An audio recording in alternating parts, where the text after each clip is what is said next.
Hello folks, I'll tell you what it is.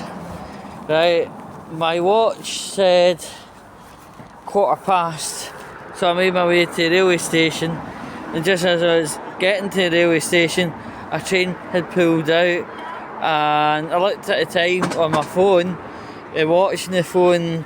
Let's say I'm having a bit of a, how do we call it, a difference of opinion of what time is. So yeah, I'm for my buses, trains, whatever is appropriate. Anyway, let's do a walkie-talkie.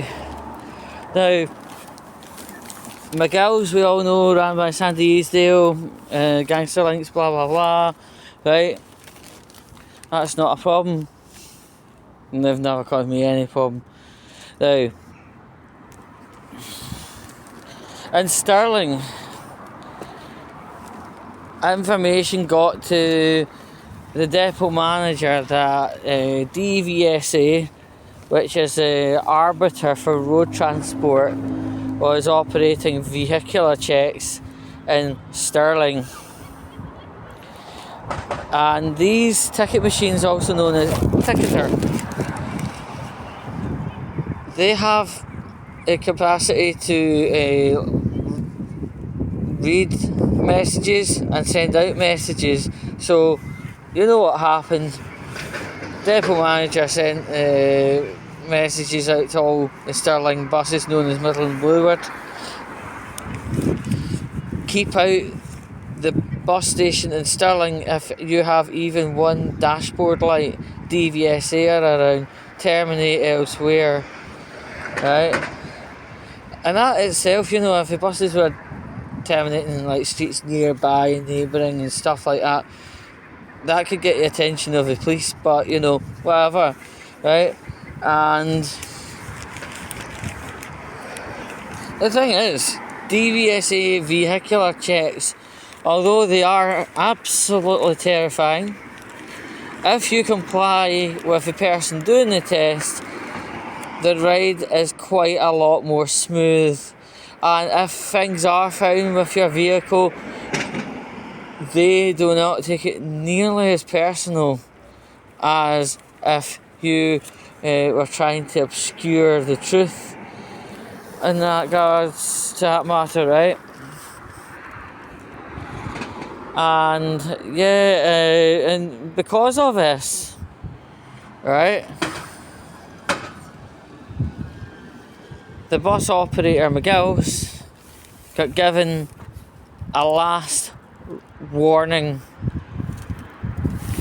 and then all of a sudden the charity, they call it the Passengers Champion, I call it the Passengers Chud, but anyway, Chud is the American word for shit, but anyway, right, bus users come running to the defence of McGill's and go, oh, nearly everyone likes McGill's. Everyone has a high view of McGill's. And very similar sentiments like that. Right?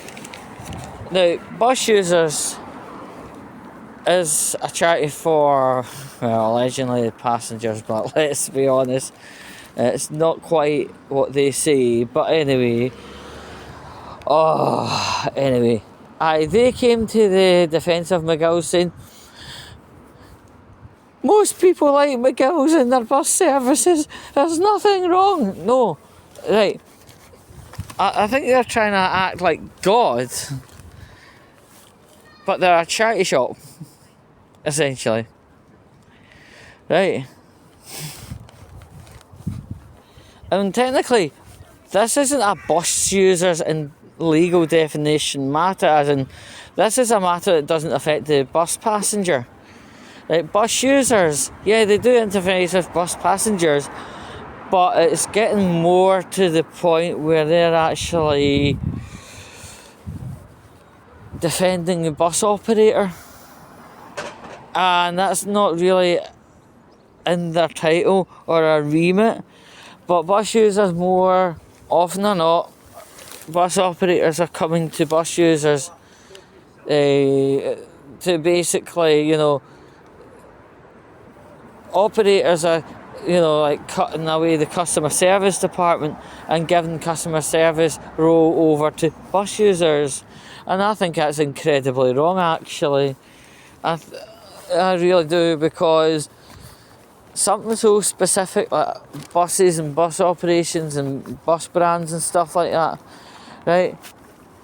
No charity in the world will have the extensive knowledge enough to answer the more technical like conversations.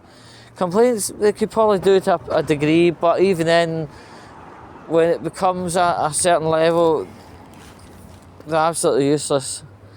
But if it's, if it's a school phoning up a bus company and asking them advice about a bus that is PSVAR compliant, that has more than 50 seats and has a toilet, preferably up the back, and a vehicle that can hold luggage, right? At charity, bus users will be absolutely hopeless in answering that question, right? Where it may be a customer service department within a bus garage would be probably more able to answer that question. I can answer that question right away, right here and right now. It's a Catano Levante Mark III or Catano Levante Mark II. I don't think there's very many Levante Mark 1s, but anyway, you can get occasional Platinum Elites that could do that job quite nicely, but ultimately it was a nonsense throw. Bus users coming to defence of McGill's. Now, if you are a bus operator and you do get buses either taken off the road by the DVSA, your best bet is actually to comply and say, right, okay, right, I'll learn and understand what went wrong, and hopefully have a more smooth transition between something that went wrong into something that went right, or righting the wrongs. Bus users, they came to defence, and the thing is, this last warning notice that got given to McGill suddenly disappeared. Whether that is because of the efforts of bus users, I don't quite know, and I sincerely hope not, actually, because they're no any arbiter or authoritarianness in the matter. DVSA is ultimately the king, at the top of the tree in this matter, and to be honest, you cannot try and overthrow the top of the tree with something beneath. That's all I can say, really.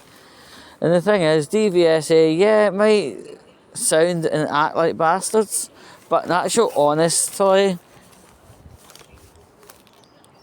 they are picking up things that are wrong and taking vehicles off the road, not to be meanies, but to prevent road fires, car accidents, deaths, essentially. They are doing their job and they're doing okay. And the thing is, see, if you're okay with them, they're okay with you. It's like any other human interaction, actually, to be honest. If you're alright with the person, then they'll be absolutely alright with you, and that's all I can really say on the matter. Bus users trying to cuddle up and say McGill's is liked by most passengers, that's not relevant. Nah, that's how relevant it is, right? If anything, whoever's taking on the case with McGill's and DVSA should say, listen, DVSA is an arbiter matter. You treat them with respect, they'll treat you with respect. The problem will be going quicker than you could actually know or see of. But anyway, yeah, isn't that ironic? I'm actually now on a train, but hey, so yeah, just generally, it's a bit like a gas safety check, right? If you put it off, you're hiding something. If you're not putting it off and giving the guy full carte blanche access. Your job's done in about 10 minutes and you get a fresh certificate saying your system is completely clean and ready to go. Anyway folks, I hope you enjoyed. If you want more information about bus users or DVSA or bus operations in your area, try and hit me up and I'll sort you up until next time.